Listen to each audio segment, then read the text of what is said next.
כל הצרות, כל הנזקים, הכל בכל מכל כל. הכל זה פגם הברית. כל אדם שפגם את הברית, באופן טבעי, עצבות נופלת עליו. כל העצבות והמרה שחורה, הנפולה על האדם, זה בגלל פגם הברית. אנשים שנופלים לדיכאון, נופלים לעצבות, נופלים למרה שחורה, אין לו פרש לעשות כלום, אין לה כלום, די מיואשת עם עצמה, די מיואש עם עצמו, די שבור, די זה. בעצב תלדי בנים, עצב עצבות.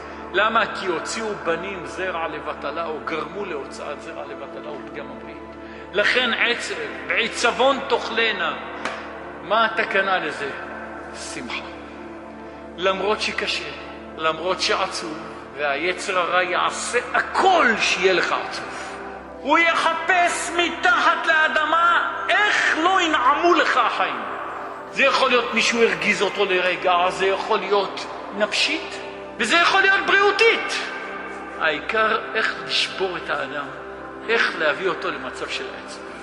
תיקון העצבות בעצב תלדי בנים זה שמחה. בשמחה. למה? תהפוך את המילה שמחה, יוצא מחשבה. בדעת, במחשבה, שם נמצא כוח הברית. איך מתקנים את המחשבה? אותיות מחשבה, אותיות שמחה. כן רבותיי, כן, אני מדבר על כל מי ששומע. על כל מי שנפש יהודי אצלו, בקרבו. התורה היא נצחית והתורה נאמרה אצל כל אדם.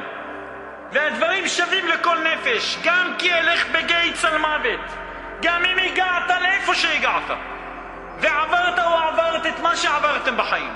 עם כל זאת, גם כי אלך בגיא צל מוות, לא יראה כי אתה עמדי. ריבונו של עולם, מתנה טובה קיבלתי ממך, תשובה. קח, תגנוב, תחטוף, יראו תשובה. עכשיו, כן, בתוך השיעור תורה. אם כן רבותיי, הורנו לדעת, כל השורש נמצא בברית. אם הברית מתוקן, הכל מתוקן. היסוד, איך נקרא הברית? מידת היסוד. ועל הברית הכל עומד. אם לא בריתי, יומם ולילה, חוקות שמיים וארץ, לא שמתי. ככה אומר הפסוק, נכון? הכל זה ברית, ברית בברית בברית. ואם באו עלי יסורים, ואם באו עלי מכות וצער גופני ונפשי, ועובר עלי מניעות, והיצר הרע עושה שפגט באוויר בכל הכיוונים, איך לגמור? חס ושלום. תדע לך, הכל בגלל הברית. אם הייתי יותר מתוקן, זה לא היה קורה. קבלה על העתיד. אני יותר לא עושה את זה. יהיה מה שיהיה. יהיה מה שיהיה. אני לא חוזר יותר לדבר הזה.